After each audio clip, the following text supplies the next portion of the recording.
पदाधिकारी भी हैं जो हमसे हैं भारतीय जनता पार्टी के। और अभी जो नगर निगम चुनाव, नगर पंचायत चुनाव आ रही है, उसमें भाजपा की क्या भूमिका होगी। जीतलाल त्रिपाठी जी महामंत्री हैं और यह नहीं भाजपा के वरिष्ठ कार्यकर्ताओं में हैं और यहाँ चुनाव जिताने की महती भूमिका निभाते हैं। यहाँ के मतदाताओं के बीच में इनकी अच्छी खासी पकड़ है, तो भाजपा को मुकाम पर पहुँचाने प्रयागराज के गंगापार क्षेत्र में एक अलग पहचान दिलाने में महती भूमिका अदा की है।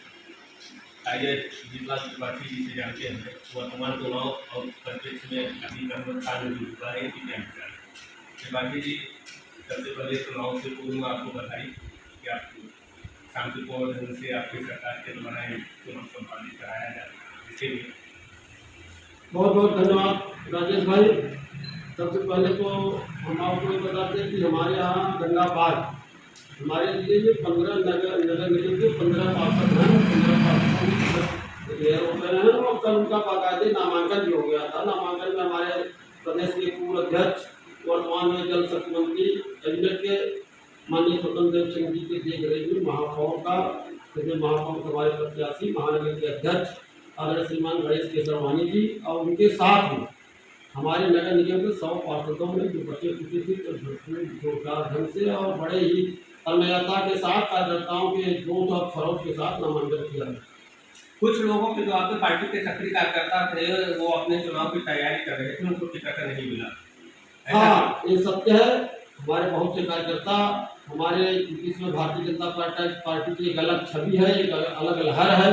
माननीय मोदी जी की विकास नीति, माननीय योगी जी की जो है स्वच्छ और सुंदर जो छवि है प्रदेश में माफियाओं को उन्मूलन करने के, उनके देख रेख से बहुत सारे कार्यकर्ता जो दूसरे दल के भी थे हमारे दल में आकर टिकट मांगने का भरपूर जोर आजमाइश किया और टिकट तो पार्टी एक तो देखी, उसमें तो कार्यकर्ता हमारा सही समझा गया, जिताव पंडित रहा, जाति आधार पर सही था और बहुत दिन से हमारे पार्टी की सेवा किया। ऐसे कार्यकर्ताओं के ऊपर हम लोगों ने अपना दाव लगाया है, उनको जिताने का पूरा प्रयास करेंगे। जो हमारे साथी कार्यकर्ता टिकट नहीं पाए उनको हम लोग मनाने का भी काम करेंगे। बहुत सारे कार्यकर्ता हमारे पुनः जो अच्छे ढंग से आएंगे और हमारे साथ मिलकर काम करेंगे। कभी कभी टिकट बंटवारा ही विघात का कारण होता है, तमाम पार्टियां हारती है, क्या ऐसा नगर निगम चुनाव में भी है? हमारे नगर निगम चुनाव में तो ऐसा कुछ नहीं देखने को मिल रहा है, ऐसा कुछ है भी नहीं। क्योंकि गणेश केसरवानी एक अच्छे जिला अध्यक्ष की भूमिका में बड़ा अच्छा संगठन का काम किया था और ऊपर तक बहुत सारे दावेदारों का नाम गया। बहुत रस्ता माता के बाद हम लोगों ने समुद्र मंथन के बाद जो अमृत निकाला है उसको भारतीय जनता पार्टी के कार्यकर्ता उस अमृत को पान करेंगे और उसी पर पान करके भारतीय जनता पार्टी को बताने का काम करेंगे। महापौर नहीं, पार्षदों के चुनाव में काफी जो आपके ही पार्टी के कार्यकर्ता थे उनको टिकट नहीं मिला, जो काफी उम्मीद लगाए थे, उनमें महामारी पैदा हुई है कि वो नाराज चल रहे हैं कि हम इतने दिनों से लगे थे टिकट नहीं मिला।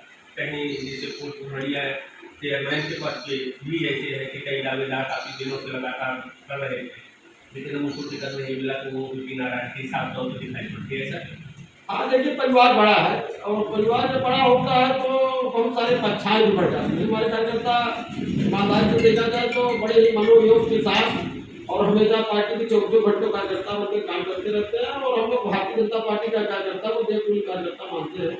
कहीं कहीं उनको भावनाओं को ठेस पहुंची है तो हमारे अच्छे कार्यकर्ताओं को टिकट नहीं दिया गया किसी समीकरण के दाव द्वारा और किसी दबाव में या संकोच में पार्टी ने कहीं निर्णय लिया। जैसे कुछ कार्यकर्ता हमारे छूट जाते हैं, उनको हम बाद में कई प्रकार मनाने का प्रयास करते हैं और उनको मनाते भी हैं।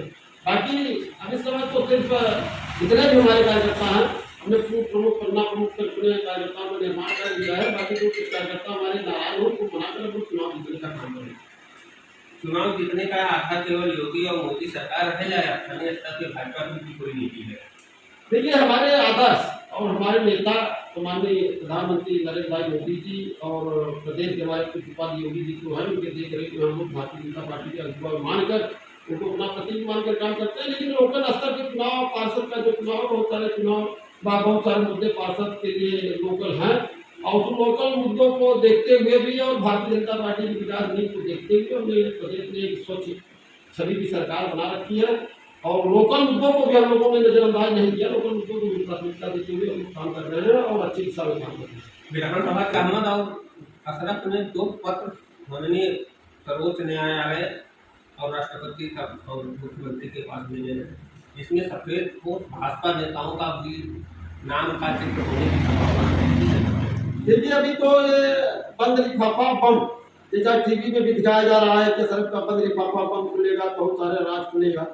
अभी तो हम लोग भी यही सुन रहे थे, उनके अधिवक्ता जी मिश्रा से हमारी बात हुई, उन्होंने कहा कोई इस लेटर की विषय में बहुत जानकारी नहीं है, लेकिन इतना जानकारी है कि कोई लेटर असलम ने किसी के माध्यम से दिया, और माध्यम उसकी पत्नी है, किसकी बहन है, किसके माध्यम से दिया है, अब तो वहाँ जाने के बाद पता चलता है। और रही बात इसमें सफेद पोस्ट और भारतीय जनता पार्टी के कार्यकर्ता नेता की जहाँ तक आप बात करते हैं, भारतीय जनता पार्टी के कार्यकर्ता सत्ताओं में बहुत दूर दूर तक नहीं रहता, और अति कमत से तो भारतीय जनता पार्टी का कोई सरोकार ही नहीं था। अब कौन सफेद पोस्ट है, कैसा सफेद पोस्ट है, किस दल का सफेद पोस्ट है, वो तो कह रहा है कोई चीज सरकारी है। सारी बातें उसके लिफाफा से पता चलता है कि जो हमने न्याय आयोग का गठन किया उससे पता चलता है। अब सामने आने दीजिएगा, आपको भी जानकारी हो जाएगी, आप पब्लिक को भी जानकारी हो जाएगी। अभी सब ये हुआ है कि अतीक अहमद की हत्या होने से भाजपा को चुनाव में लाभ मिलेगा, क्या आप भी इससे सहमत हैं?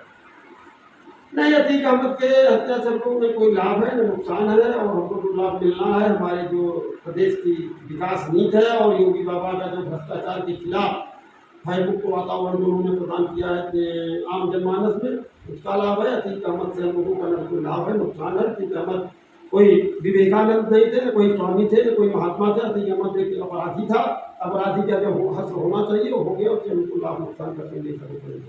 अपराधी के साथ साथ पूर्व सांसद और जनप्रतिनिधि भी रहे हैं, ऐसा राजनीतिक पकड़ भी उसकी अच्छी रही है, जनता का समर्थन रहा है, तभी तो विधायक और सांसद बने हैं।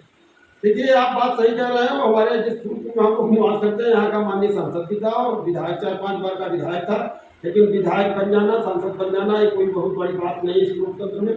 और ये ऐसी पार्टी से सांसद विधायक बनते थे कि जिनका उनका इतिहास ही है अपराधियों को संरक्षण देना, तो ऐसी स्थिति में बहुत कुछ उनके लिए नहीं कहा जा सकता है कि वो बड़े अच्छे छवि के थे उनकी। हाँ, भारतीय जनता पार्टी के लिए वो ठीक नहीं थे, समाजवादी पार्टी के लिए, जैसे समाजवादी पार्टी के मुखिया माननीय मुलायम सिंह, शिवपाल सिंह वगैरह थे, उनके लिए तो ठीक थे, सांसद थे, हम भी मानते हैं सांसद थे, जनता ने को सांसद माना भी था। तो निश्चित तौर से इस बार प्रयागराज में भाजपा का कमल विपक्ष का सुपड़ा साफ करने की स्थिति में है। 1001% मेरी मैं आपको आश्वस्त कर देना चाहता हूँ कि पब्लिक के दिमाग में एक योगी और मोदी और भारतीय जनता पार्टी और कमल के चिन्ह का एक अमिट छाप छप गया है, और आप भी इस बात को अगर थोड़े में मानेंगे तो आप इस बात को स्वीकार करेंगे कि वास्तव में भारतीय जनता पार्टी अभी 10 से 20 साल जाने वाली नहीं है। और ठीक है 100 वार्डों का चुनाव, 100 में हम 90-95 वार्ड जीतते हैं कि 85 वार्ड जीतते हैं, लेकिन ये मान के चलिए कि हमारा बहुत अभूतपूर्व प्रदर्शन होने जा रहा है। हम प्रयास करेंगे कि 90 से 95% पार्षदों को जिता कर जो है सदन में भेजने का काम करेंगे, और महापौर को जिता कर जो है इलाहाबाद की पहली कुर्सी पर बैठाने का काम करेंगे। आपके गंगापार क्षेत्र में गोलपुर और खलिया नगर पंचायत है। यहाँ की आपकी क्या स्थिति होगी, क्योंकि आप गंगापार के भी जिला स्तर के पदाधिकारी हैं, तो इस पर क्या फोकस है? देखिए हमारे गंगापार में 4 टाउन हैं, और चारों टाउन का कैंडिडेट हमने चयन करके लिया। हंडिया के हमारे पुराने चेयरमैन आदरणीय जवाहर जायसवाल जी हैं, और पुराने चेयरमैन 2 बार चेयरमैन रहे और भारतीय जनता पार्टी के बड़े ऊंचे पदों पर आसीन और फूलपुर के प्रत्याशी हमारे आदरणीय श्री अमरनाथ यादव जी हैं। मऊ आइमा के हमने एक मुस्लिम समाज के कार्यकर्ता मोहम्मद आलम को लड़ाया है, लाल गोपालगंज में अपना कार्यकर्ता लड़ रहा है। तो ऐसी स्थिति में हम देख रहे हैं कि हमको तो चारों टाउन एरिया में एक प्रकार कमल के फूल को खिलाना है, और क्योंकि कमल के फूल का एक जो कार्यकर्ताओं के प्रति धारणा है और जो उत्साह उसको देखने से लगता है कि चारों टाउन एरिया दिखने जा रहे हैं। इसमें धन बल और शासन प्रशासन सरकार की हनक से भी चुनाव जीते जाते हैं। विपक्ष का भी ऐसा आरोप है कि पिछले चुनाव में भी ऐसा हुआ था, उस बार भी ऐसा भाजपा करेगी। इसके पहले अगर विपक्ष ऐसा काम करता रहा, शासन सत्ता का इस्तेमाल करता रहा या धन बल और जनबल का प्रयोग करता रहा, तो उसके दिमाग में वही बात बनी चली आ रही है कि भारतीय जनता पार्टी के लोग भी ऐसा काम करते हैं।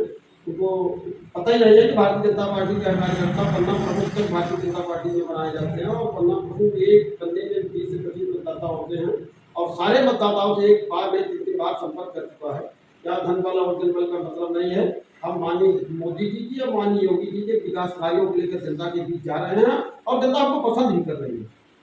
धन्यवाद जितलाल त्रिपाठी जी, पूरे आत्मविश्वास के साथ लगे हुए हैं कि इस बार नगर पंचायत चुनाव में भाजपा जो कमी पिछले चुनाव में रही उसको पूरा करेगी और भाजपा का ही कैंडिडेट को जीतेगा।